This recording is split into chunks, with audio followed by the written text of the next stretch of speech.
Good morning, everybody. We'll go ahead and get started, and we'll call the public hearing to order. The time's about 9:05. Welcome. This is the Texas Department of Licensing and Regulations public hearing on the proposed Orthotists and Prosthetists proposed rule. We're holding this hearing under the Administrative Procedure Act, Texas Government Code 2001.029. Thanks for your interest. Thanks for being here today to participate in the public hearing. Before we get started, we'll introduce staff and one of our commissioners is here today. My name is Brad Bowman. I'm the General Counsel for TDLR. Laura Pepperly, I'm Assistant General Counsel. We also have Ana Villarreal, who is a legal assistant in our office and helps with the technical work on rulemaking.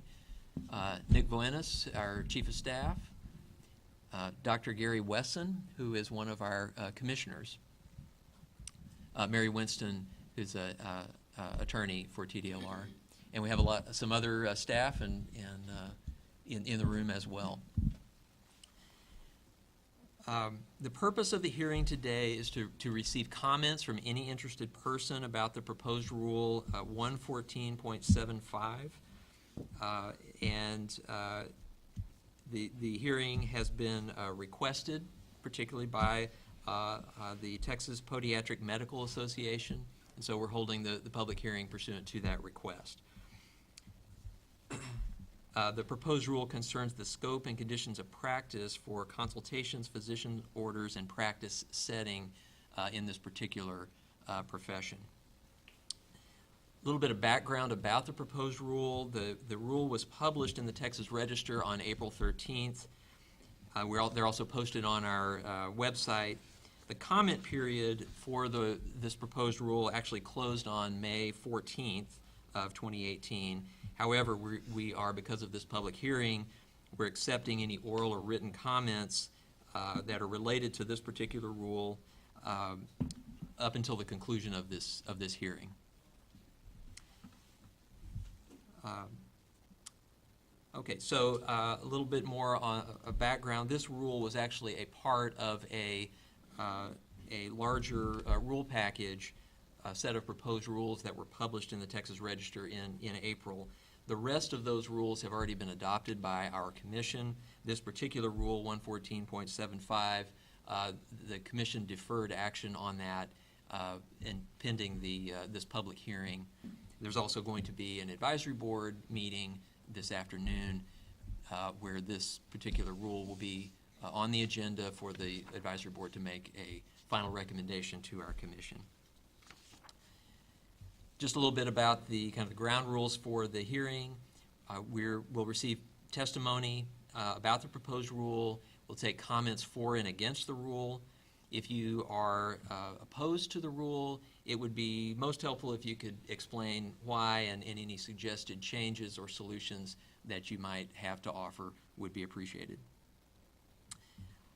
We're not going to attempt to answer questions today. We're here to hear from you and to hear your comments about the proposed rule. Please try to keep your comments to about 5 minutes in length. If you agree with comments made by another speaker, you don't have to repeat those comments. You can just note for the record that you agree with those prior comments. And we need to keep the subject matter here limited to this proposed rule that we're here to discuss today. Please fill out a comment form if you'd like to speak, if you haven't already. They're on the table over here, as well as copies of the proposed rule and the agenda for the hearing. We are recording the hearing, and we're also broadcasting on our website, so please speak clearly into the microphone, identify yourself when you come up to speak, and who you represent, so we can note that for the record. And I'll turn it over to Laura to give you a little more overview of the rulemaking process. Good morning. After today's hearing, the department will consider all the public comments that were received during the 30-day public comment period that occurred previously, and all the written and oral comments presented here today. The Orthotists and Prosthetists Advisory Board is scheduled to meet this afternoon at 1 o'clock in this meeting room. The meeting's open to the public, and you're welcome to attend. Changes may be made to the proposed rule based on the comments, the editorial corrections, or the recommendations of the advisory board. Please note that the department will respond to all comments received during the comment period and through today, whether changes are made to the proposed rule or not. The department's responses will be published as part of the rule adoption preamble. After the department staff and advisory board have considered the public comments and made any necessary changes, the proposed rule is scheduled to go to the commission for consideration. The commission will consider all of the public comments received during the 30-day public comment period, all the written and oral comments presented here today, and the advisory board and the department's recommendations. And again, there will be additional opportunities for public comment at the commission meeting. We expect that commission meeting to be on September 14th, where this will happen.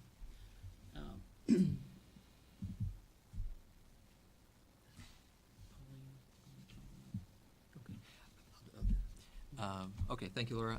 All right, so we'll just go ahead and call you up, and I'm just going to call you up in the order that I got your comment forms. If you want to change that order, just let me know. And you please just come up here to the microphone and to speak. Brian Carpenter, did you? Defer to them and I'll follow them. Okay. Mark Hanna? Yes, sir.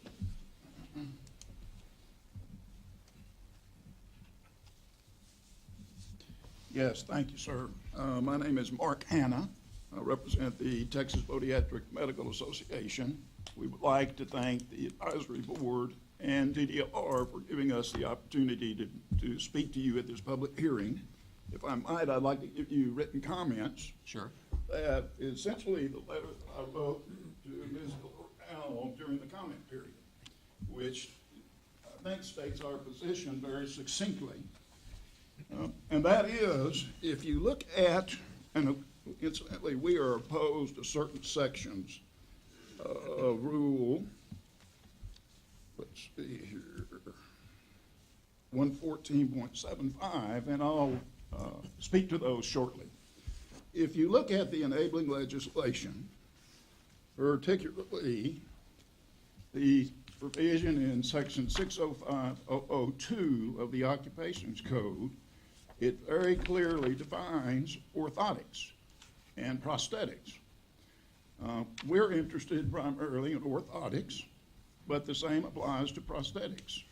If you look at the statute, it defines orthotics as the science and practice of measuring, designing, fabricating, assembling, fitting, adjusting, or servicing an orthosis under an order from a licensed physician, chiropractor, podiatrist, advanced practice nurse, or physician assistant.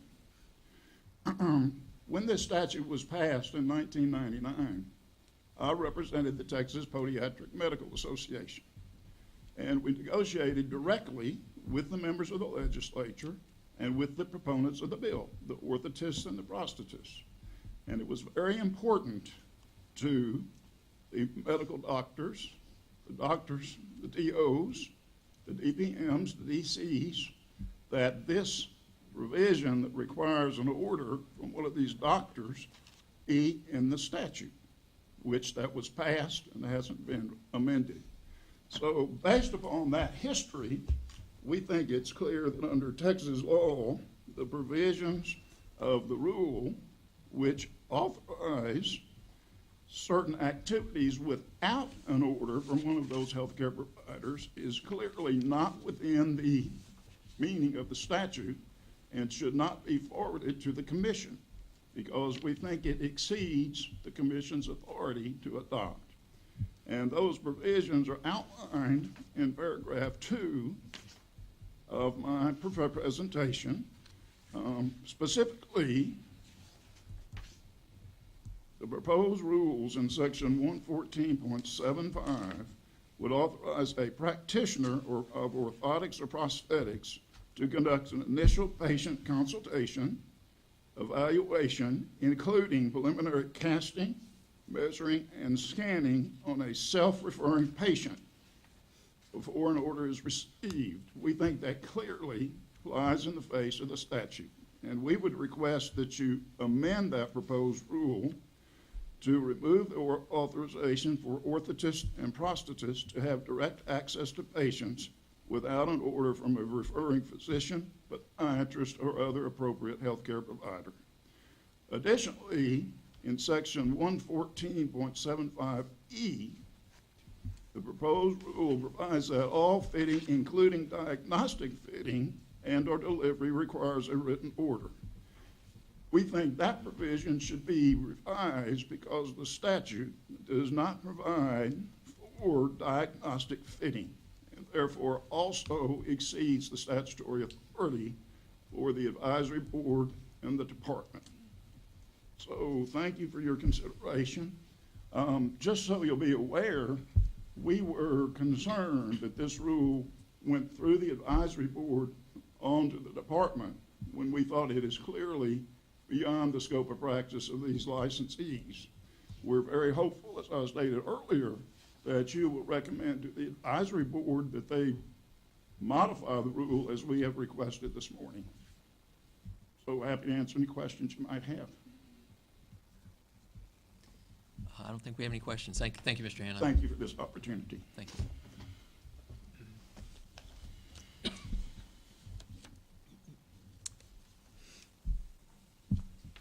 Bobby Hillert.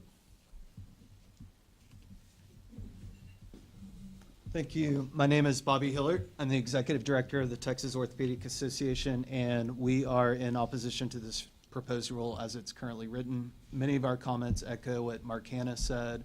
The ultimate question here is, does statutory authority allow the commission to make these changes through the rulemaking process?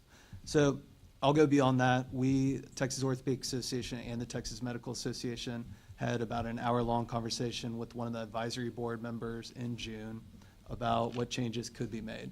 And I don't know if these changes could be made through the rulemaking process or if it's gonna have to be statute. We'd be happy to work with the legislature on it, and we want the Texas Podiatric Medical Association for their sign-off as well. But what we thought was reasonable, and there are a lot of gray areas in the statute and rule as written. We think, number one, in this language, we submitted this to you, so I think that's very helpful. What we submitted and what we discussed with the advisory board member and what we developed after that phone call was when it comes to accredited orthotic or prosthetic facilities, we said, and what we did was we largely mirrored the Physical Therapy Act and their, quote, direct access, what's allowed.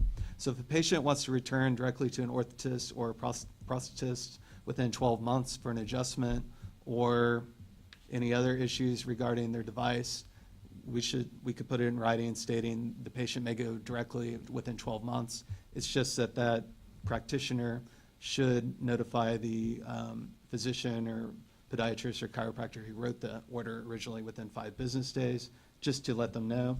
And that's what's currently found in the physical therapy rule. Also, I think what the advisory board was interested in, whether or not they could have that one visit with the patient, educational visit.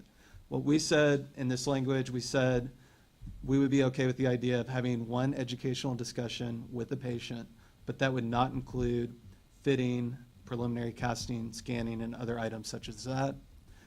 And also we thought it was very important to put in writing that the patient could not be charged for that educational visit.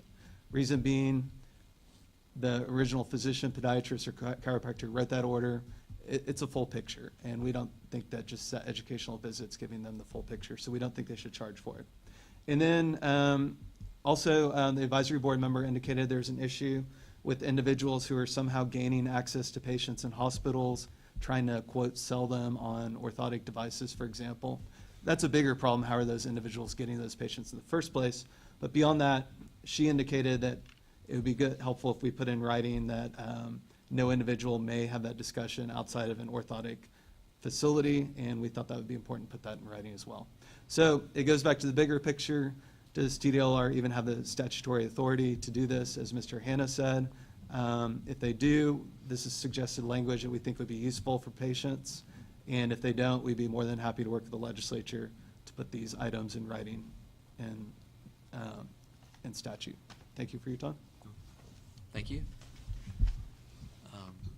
Is there anyone else wanting to testify here today? Did you want to come up? Okay.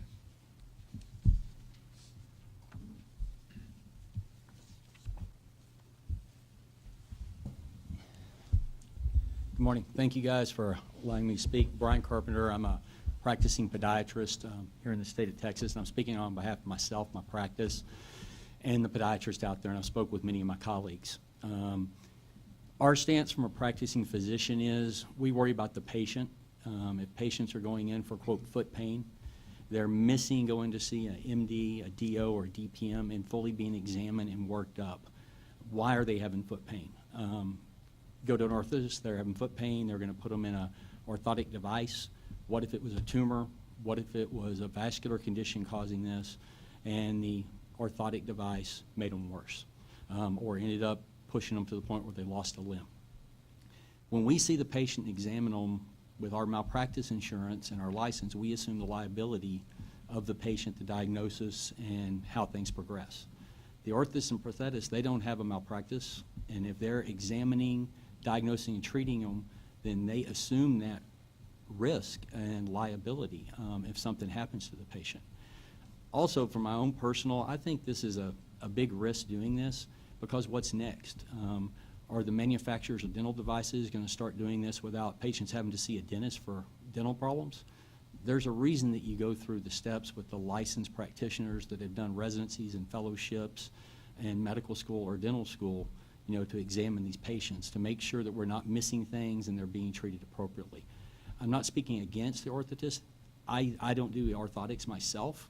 I examine them. I write what kind of orthotic I need, the posting, exactly what I'm looking for, and I've got a great orthotist that I send these patients to. We'll always do that, continue to do that, because they can interact with these patients much more commonly than I can.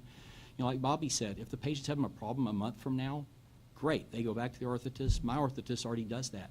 He sends me a brief note or an email, you know, saw Mr. X, here's what's going on, here's the modification I made. And I think it's great having a team working on a patient. I'm just afraid that it's not good for the citizens of Texas for us to take the physicians out of the diagnostic and examining role. Thank you. Okay, thank you. Can I speak? Yes, can we get form from you, comment form, when you get a chance? Fill out a form? Yes, please. You can do it after. My name's Kevin Matthews. I'm the owner of an orthotic and prosthetic company in San Antonio. I'm also a member of the advisory board. We don't provide any device or any orthosis or prosthesis without a prescription. As was stated previously, we offer our services. We are educated in the field of orthotics and prosthetics. We are experts in orthotics and prosthetics, and evaluating patients for their need is something that we do every day. We get patients come in with prescriptions for devices, and we evaluate the patients. We see that perhaps another device is indicated, and we will write back to the physician a note, call the physician with our recommendation, and of course the physician can approve or deny that recommended change.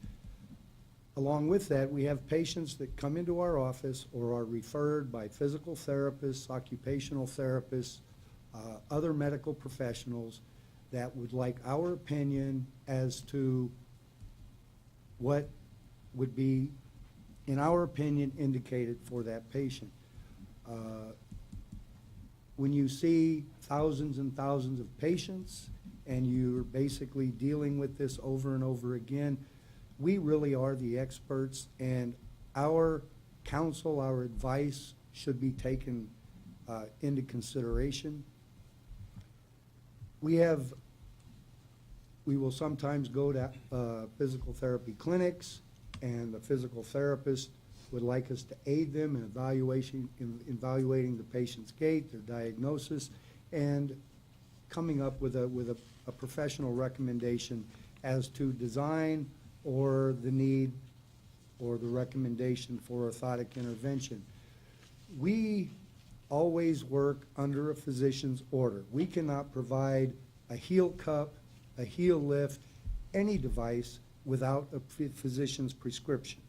So if a patient comes into us with heel pain, we will evaluate the patient and make a recommendation and say, I think maybe custom foot orthotics are good for you, or try a simple Thuley's heel cup. See if that doesn't work. You can go online and order them. I cannot provide a Thuley's heel cup to a patient without a prescription. Even though it's available over the counter as a medical professional, I'm restricted by the law, and I cannot sell stuff over the counter. I require a prescription for anything that I provide, but I'll tell a patient, a Thuley's heel cup is a very simple intervention. You can go online, go to Amazon, order them, and give it a try.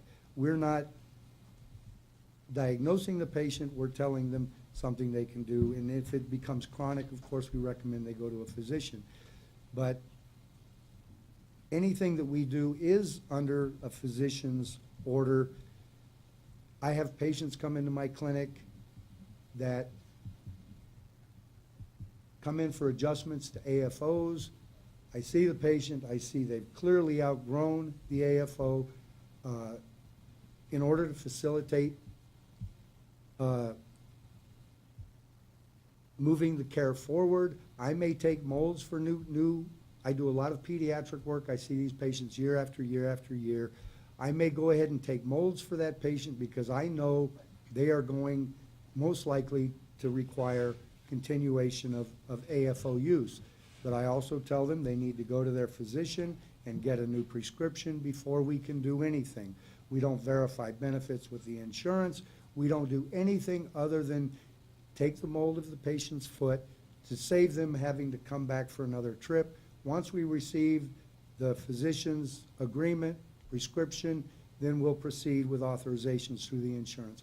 We don't bill for any service that we provide without a prescription. So if we take a mold of the client's leg, we don't bill for any service we provide until the product is delivered and that prescription has been received and financial responsibility is determined. But everything that we do is off a prescription. It's more of a convenience for the patient for us to go ahead and obtain molds or models of the patient's extremity. And a diagnostic fitting is not actually a diagnosis. It is basically evaluation of our work. So we do require a prescription, as this says. Before we do get to that extent, we require a prescription, but the diagnostic socket or diagnostic brace is really just a check brace, check prosthesis to verify our work. And I guess that's all I have. Thank you, sir. Appreciate it. Those are all the comment forms I have. Is there anyone else who wants to speak? Thank you all for being here today. We'll go ahead and adjourn the hearing. Its time is about 9:28. Thank you.